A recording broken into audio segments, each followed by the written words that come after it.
AI 검색 최적화 플랫폼 블루닷 인텔리전스를 만들고 있는 블루닷 AI 이성규입니다. 네, 이번 주도 AI 브리핑을 가지고 찾아왔습니다. 여러분들한테 새로운 AI 이용, 그러니까 AI 검색 최적화 동향들을 여러분들한테 공유해 드리도록 하겠습니다. 제가 가장 먼저 뽑은 건 구글이 데스크톱 버전의 디스커버를 곧 출시할 예정이라는 소식입니다. 물론 이게 AI 검색 최적화하고 무슨 관계냐라고 질문을 하실 수도 있겠지만 이 자체가 어쩌면 AI 검색이 가져다 주는 제로 클릭 문제를 어느 정도 상쇄시킬 수 있는 대안적인 공간이 될 수 있다는 점. 그래서 전략상으로 한번은 이해하고 혹은 또 알고 넘어갈 필요가 있다라고 저는 생각을 했습니다. 그래서 이걸 가장 먼저 뽑게 됐는데요. 현재 구글의 디스커버, 소위 말하면 뭐 컨텐츠들이 이렇게 쭉 검색에 미리미리 나오는 형식이죠. 네이버도 첫 화면은 이런 방식으로 돼 있잖아요.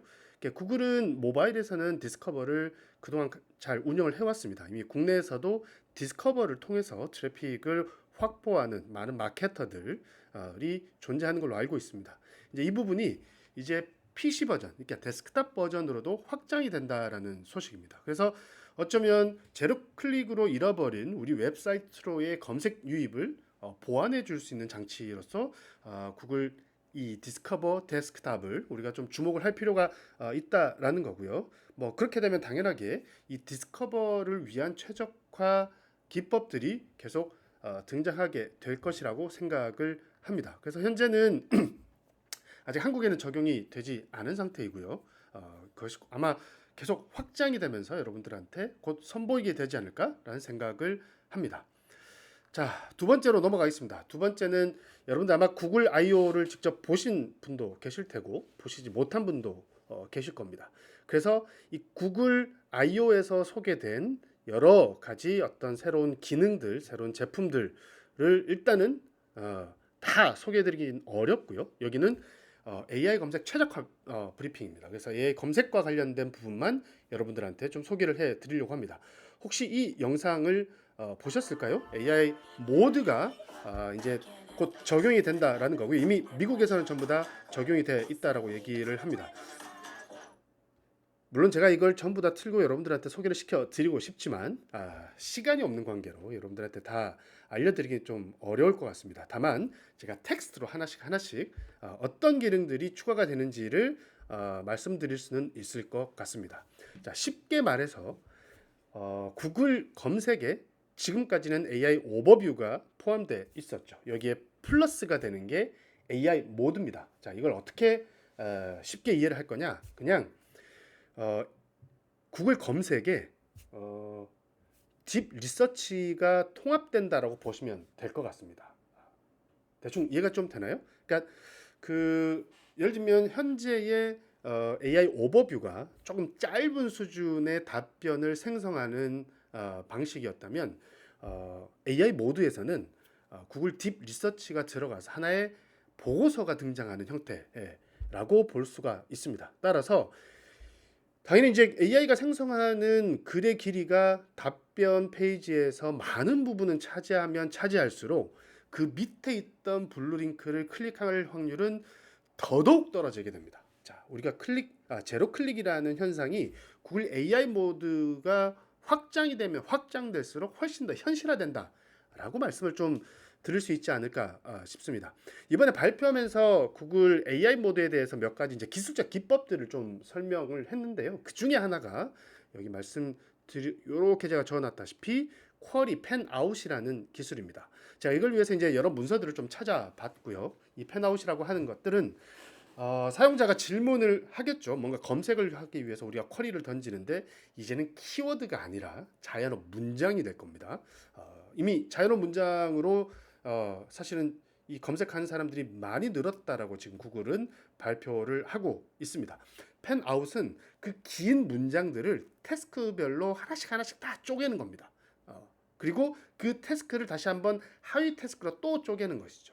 이거를 예를 들면 AI 모드에 결합되어 있는 제미나이 2.5한테 던져서 조사를 해달라고 시키게 되는 겁니다. 이거는 여러분들의 검색을 위해서 뭐 생성하는 이렇게 입력하는 질문들을 쪼개서 하나하나를 전부 다 자세하게 분석해서 의도를 분석해서 거기에 맞는 데이터베이스하고 연결시켜서 답변을 생성하는 형태로 나아간다라는 의미입니다. 그만큼 여러분들이 질문한 것에 대해서 가장 근접한 답변을 얻을 확률이 훨씬 더 높아지는 거죠. 대신 늘 강조드리지만 이것 때문에 여러분들의 웹사이트를 클릭할 확률은 계속 떨어질 수밖에 없습니다. 그걸 감안하고라도 구글은 이거를 일단 미국에서 오픈을 시켰고 전 세계로 빨리 확장을 시켜 나가려고 하는 것 같습니다. 자, 이런 흐름들을 우리는 좀 볼 필요가 있을 것 같고요. 이제 그런 것들을 보완하기 위해서 지금 구글이 계속 내세우고 있는 것들이 아까 처음에 말씀드렸던 자, 트래픽 이럴 테니까 차라리 저희 디스커버로 와주세요 라고 얘기를 하는 겁니다. PC에서도 오픈을 할 겁니다 라고 강조를 하고 있는 거죠. 이제 그래서 이런 AI 모드가 들어오게 되면 이 AI 모드에는 몇 가지 기능들이 같이 지금 통합돼서 들어옵니다. 하나는 딥 리서치, 당연히 AI 모드에 제미나이의 딥 리서치 기능이 포함되기 때문에 말 그대로 여러분들한테 질문을 받기 시작하면 아예 조사 보고서 수준의 굉장히 뎁스 있는 컨텐츠를 바로 제시한다라는 것이고요. 두 번째는 검색 라이브가 이제 소위 말하면 제미나이 라이브가 이 검색에 통합이 됩니다. 우리는 이제 모바일에서 예를 들어서 이제 모바일에서 우리가 이제 소위 말하면 이미지 검색 같은 것들을 하기 위해서 이제 오른쪽 버튼이 이제 구글에는 버튼이 있잖아요. 이제 그걸 누르게 되면 뭐 화면을 비추는 어떤 사물을 비추게 되면 그걸 통해서 검색이 되고 뭐 그 안에서 실시간으로 음성으로 계속 얘기할 수 있는 그래서 답변을 계속 들어갈 수 있는 들을 수 있는 그런 기능들이 통합이 되는 것이고요. 세 번째는 에이전트 기능입니다. 그러니까 예를 들면 검색을 해서 뭐 예를 들면 뭐 이런 티켓을 좀 찾아서 구매해줘라고 하면 이 에이전트가 돌면서 여러 개의 이 티켓을 찾아보게 되겠죠. 그리고 그 중에 가장 사용자가 질문한 의도에 가까운 가격대를 찾아가지고 바로 여러분들 앞에 내밀 겁니다. 그러고 난 다음에 Buy for me라는 구매 버튼을 제시를 하게 될 거고 그거를 클릭하게 되면 곧바로 구매할 수 있는 데까지 나아가는 겁니다.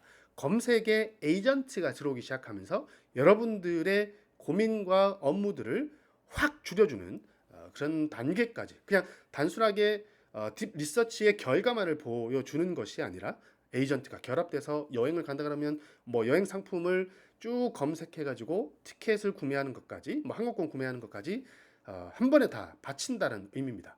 그런 점에서 이 AI 검색이 큰 폭의 어떤 전환점을 만들어내는 기점에 와 있다. 그래서 이 AI 검색 최적화라는 측면에서 볼 때 이런 흐름들에 맞게끔 어떻게 우리 컨텐츠가 더 잘 가시성을 가질 수 있도록 최적화시킬 거냐라는 거에 대한 고민과 과제들이 계속 늘어난다라고 보실 수 있지 않을까 싶습니다.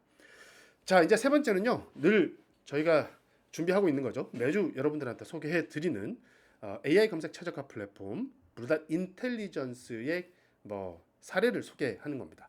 자, 오늘은 제가 어떤 사례를 가져왔냐면요. 블루닷 인텔리전스에는 각 AI 검색별로 가장 많이 인용되는 출처들을 분석을 해서 순위를 매깁니다. 자, 이 순위를 바탕으로 해서 하나의 그 네트워크 그래프를 그리는 기능을 현재 개발 중입니다. 그래서 이제 지금 프로토타입으로 나와 있는 상태를 여러분들한테 한번 보여드리는 거고요.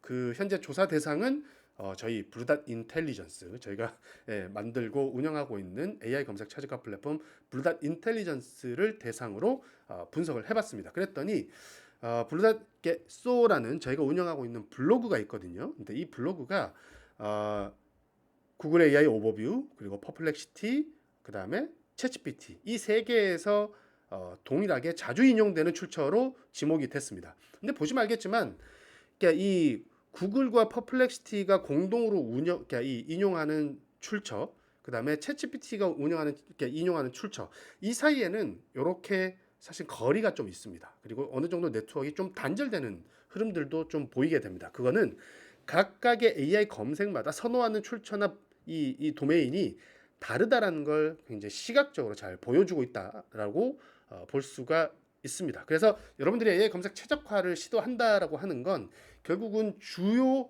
AI 검색에 대해서 충분히 그 특성들 그리고 주로 인용하는 출처들의 어떤 이뭐 방식들, 유형들을 좀 이해하고 접근하실 필요가 있다라는 말씀을 좀 꼭 드리고 싶습니다.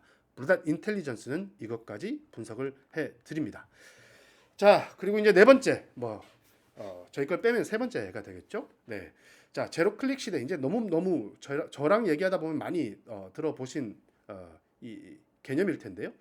이렇게 되면 뭐가 더 중요해지냐? 결국은 웹사이트가 중요해진다. 물론 웹사이트로 들어오는 트래픽은 줄어들지만 이 AI 검색이 인용할 수 있는 주된 정보 소스로서의 웹사이트는 절대로 간과해서는 안 된다라는 얘기를 드리고 싶습니다. 이제 이런 얘기들을 지금 계속 소개하고 있는 전문가들이 계속 나타나고 있고요. 특히 이제 랜드 피시킨이라는 이 SEO 전문가 쪽인데요. 이분은 이렇게 얘기를 합니다. 네, 웹사이트, 이메일 목록, 컨텐츠 발행, 검색 엔진, AI 도구, 소셜 네트워크를 활용한 마케팅 노력이 더 이상 필요 없다라는 게 아니라 오히려 이런 것들에 대한 가치들이 계속 중요해질 수밖에 없다. 그래서 마케팅이 외부에서 이루어진다 하더라도 웹사이트는 여전히 정보, 인용이 가는 정보 소스로서 굉장히 중요하고 그 다음에 소셜 쪽의 관리도 매우 필요하다라는 얘기를 합니다. 그래서 정작 중요한 건 결국은 우리가 얻고자 하는 건 이런 AI 검색 최적화를 통해서 우리의 상품을 더 많이 팔리게 하는 것 혹은 우리의 브랜드 인지도를 훨씬 더 끌어올리는 것, 이 두 가지 목표라고 한다면 AI 검색에 인용될 수 있는 우리의 가시성을 높이면서 그리고 궁극적으로는 만약에 AI 모드가 AI 모드에 탑재되어 있는 에이전트가 구매를 하게끔 했을 때 실제로 클릭률은 떨어져도 어쩌면 구매 자체, 예를 들면 전화를 통한 구매 자체는 떨어지지 않을 수 있다. 이제 그런 걸 위해서라도 이런 웹사이트 관리는 충분히 잘 해놓을 필요가 있다라는 말씀을 꼭 드리고자 합니다. 자, 이제 그리고 팁을 소개하는 타이밍으로 이제 좀 넘어가 보겠습니다. 매주 이렇게 저희는 그 AI 검색 최적화를 위한 팁, 방법을 소개해 드리는데요. 오늘은 롱테일 SEO, 롱테일 키워드가 중요한 이유를 설명드리면서 그래서 롱테일 키워드를 잘 관리하라라는 말씀을 좀 드리고 싶습니다. 사실 이제 AI 오버뷰가 출시되기 시작하면서 아까 말씀드렸다시피 기본적으로 쿼리, 그러니까 사용자들의 질문 자체가 한 8단어 이상으로 확 늘어나게 되는 겁니다. 이제 그래 되면 각각의 키워드들을 하나하나 다 관리하기는 어렵고 그렇다고 헤드텀이라고 얘기하죠. 가장 중요한 키워드 하나만 관리해서도 여러분들의 이동률이나 가시성을 높이기가 쉽지 않을 수 있다라는 겁니다. 그래서 중요한 건 사람들은 어쩌면 덜 검색할 수도 있지만 긴 문장 속에서 포함될 수밖에 없는 롱테일 키워드 이런 것들은 충분히 잘 활용할 수 있어야 된다. 그래서 예를 들면 사람들은 되게 주된 키워드로는 쓰진 않지만 질문이 길어지다 보니까 포함하게 되는 롱테일 작은 틈새 키워드가 있다면 이것들을 발견해서 아까 말씀드렸죠? 쿼리 펜아웃을 한다라고 얘기를 드렸죠. 쿼리 펜아웃을 하다 보면 당연히 그 작은 키워드, 틈새 키워드에 해당하는 작업을 찾아서 진행을 해야 될 수밖에 없습니다. 따라서 이것까지 관리하지 않는다면 여러분들이 또 여기서 노출될 수 있는 기회를 잃어버릴 수가 있다라는 것이고요. 이제 이것이 예를 들면 AI 오버뷰나 이런 데서 보면 실제로 기존의 검색에서는 상위 10개 들지 않았었던 문서도 자주 인용에 포함되는 케이스들이 AI 검색에서는 포함되는 케이스들이 자꾸 생긴다라는 건데 바로 거기서 바로 롱테일 키워드를 우리가 주목할 필요가 있다라는 근거로 우리는 제시해 볼 수 있지 않을까라는 생각을 드립니다. 그래서 여러분들 잊지 않으셔야 될 것들은 이 롱테일 키워드를 절대로 무시하지 말라. 그래서 그것들에 대한 FAQ든 하우투든 컨텐츠를 좀 준비하고 계시는 것들이 매우 중요하다라는 말씀을 좀 드리고 싶습니다. 자, 끝으로 이제 커피 마시면서 읽어볼 정보들 그냥 간단하게 소개만 좀 드리겠습니다. 자, 구글 AI 오버뷰 200개 이상 국가 40개 이상 언어로 확대 제공한다라고 합니다. 이제 AI 오버뷰는 어느 소수의 언어나 나라 지역에서만 지금 서비스되는 것이 아니라 그냥 구글 검색의 보편적인 형태로 이제는 확대되고 있다라고 말씀을 좀 드릴 수가 있을 것 같고요. 그 다음에 이제 마이크로소프트도 굉장히 열심히 움직이고 있습니다. 빙의 코파일럿 검색을 활용하는 사례를 홍보하기 위해서 크리에이터와 계속 협력하는 모습을 좀 보여주고 있고요. 그리고 이제 2025년에 구글 애즈의 비용이 좀 이렇게 비용이 급증했다라고 합니다. 그러니까 비용이 커졌다라는 거고요. 그 이유는 당연히 클릭을 많이 안 하다 보니까 클릭을 한 것에 대해서만큼은 비용을 증가시키는 형태로 간다라는 거죠. 이게 특히 이제 CPC 상품의 가격이 비싸진다라는 얘기를 좀 드리는 것이고요. 대신 구글은 이쪽에 집중하는 것 같습니다. 어차피 클릭은 줄어든다. 하지만 클릭을 한번 하면 전환율 하나만큼은 내가 잘 만들어 주겠다. 그래서 CPC의 그 일단 클릭당 비용 단가는 올라가긴 하지만 전환율이 개선되면서 실제로 판매에는 높은 기여를 할 수 있다. 이런 얘기들을 좀 하고 싶어 했던 것 같습니다. 자 오늘 AIO 브리핑, AI 검색 최저가 브리핑 여러분들한테 또 전달을 해드렸는데요. 뭐 유익하셨나요? 언제든지 필요하시면 더 유익한 무엇이 더 필요한지를 저한테 댓글로 이 유튜브 댓글에 남겨주시면 다음 주에 또 반영해서 여러분들을 찾아오도록 하겠습니다. 자, 구독, 좋아요 기본인 거 아시죠? 자, 그러면 오늘도 마무리하겠습니다. 감사합니다. 이성규였습니다.